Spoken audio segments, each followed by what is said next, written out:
FIS Reserves Conference from May 12th to 13th, 2014 in Mount Pleasant for a cost not to exceed $150. Will be paid for out of state forfeiture fund.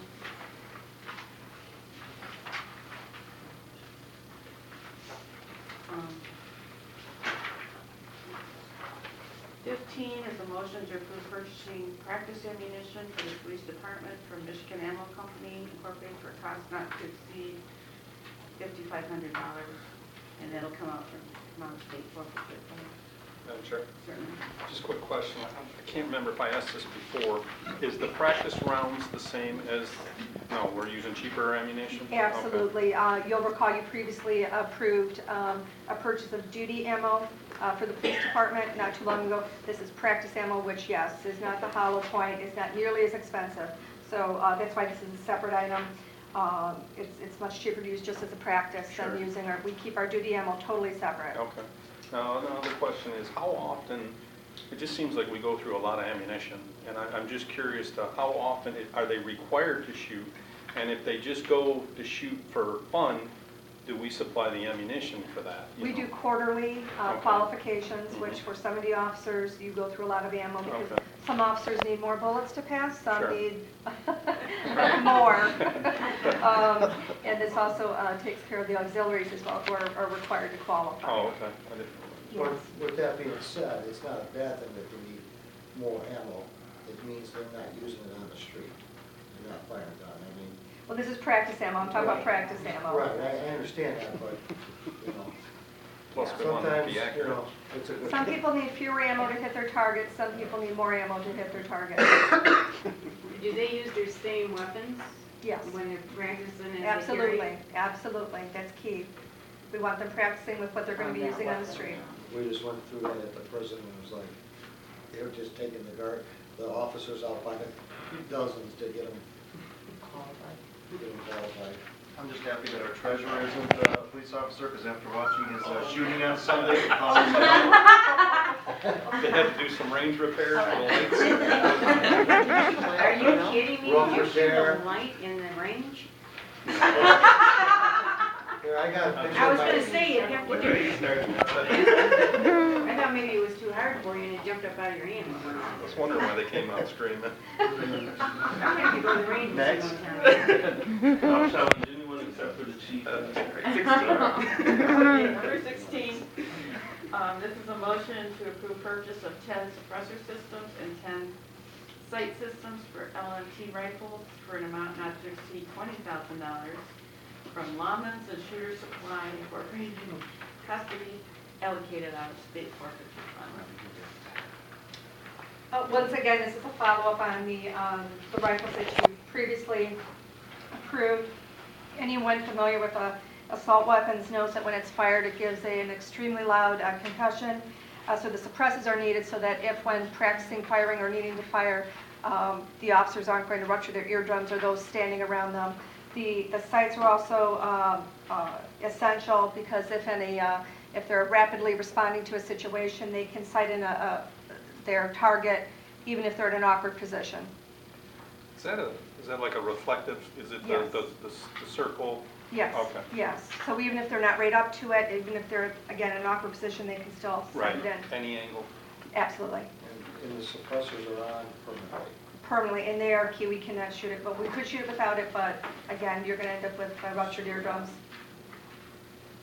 Even with the Oh, yes. Yeah, they're loud. Yes. item number 17, budget and finance. Motions received and filed in March 2014 paid invoices.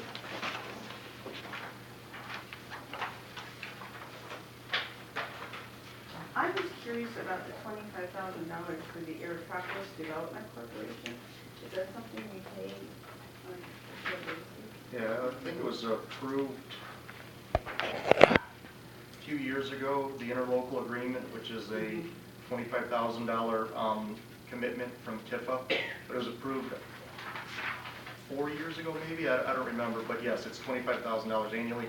Now, I will tell you that, I've sat in a couple of the board meetings. Now it's not called Aerotropolis anymore, it's Vanageport, and they're, the outside participants have really raised the bar, and they're really expecting some results quickly. Now, the Michigan Business Leaders Association is heavily involved, and they've essentially said that, they'll be reevaluating at the end of the calendar year to see if their future involvement will remain. What have we been They do nothing doing? now. It's- Sorry to say, I mean, but they've done, yeah. Quite honestly, it's been a commitment that's been difficult to maintain. And, I've expressed, in the 2 meetings I've been to,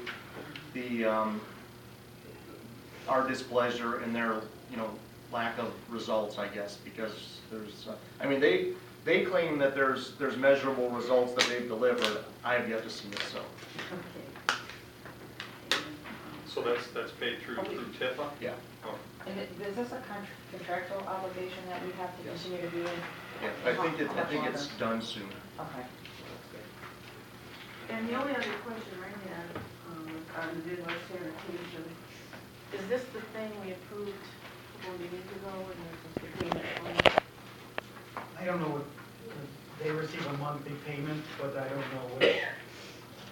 This was for $101,760. Probably their monthly That payment. is a monthly payment. Okay. Sure. Anybody else? Madam Chair, on that Vantage Board or Aerotropolis, they do have yet another CEO. So, but again, the results are what we're looking for. We need economic stimulus, and we'll try to keep you guys abreast of this situation as it develops and as it plays out through the remainder of the year. But I would expect that if they do not start seeing some immediate results, that you'll start getting a lot of communities that are starting to question their involvement. We're already seeing some, which I had some philosophical issues with, because they're going to the Aerotropolis board and saying, we can't afford to be a paying member anymore, but they've kept them in with no money. So where we could, and my argument was, we're in a deficit situation and we're still bringing our payment to the table. Why is it that we can and these other communities are not? And that's been my frustration, because it seems like we're letting them have a pass, but still allowing them to vote. Do you know what, who is it doing with the money? What they've been doing with the money, there's a whole budget that we can share with you, but essentially, they've been trying to brand. They've bought billboards and they've brought websites and marketing, and there's been an effort over I guess 6 years or whatever it's been going on. I can't tell you that it's a satisfying result. I'm not happy with it, but So we paid $25,000 for 6 years? whatever the length of the contract was. And who is the CEO currently? It was Tim Keys. He resigned and went back to Romulus, and it's now Joe Nardoni, who is on the airport authority. Yeah. Say that. That 25 is part of the existing contract that's not being redone or reapproved on an annual basis? No, the contract's not, the interlocal is in place from some previous approval, which is what the agreement is based off of. So TIF is not approving this every year, they're Correct. paying something that they previously Correct. agreed. I think it's in their budget, but it's not being brought forward back for approval. What year are we in the contract? How long of a contract are we in? I don't know, I don't have the answers. This is just off the paid invoice report. I can get you all that information and send you a copy of the interlocal if you'd like. But at any Yes. time, we can just say, hey, Yeah. we're out. I don't know, Okay. because again, this contract is fairly old, but we can get you a copy of it. The theory is a good theory. Regional economic development. Right. The issue is that Is it worth there's the no money? results. You want to see something for what your investment has been. Okay, item 8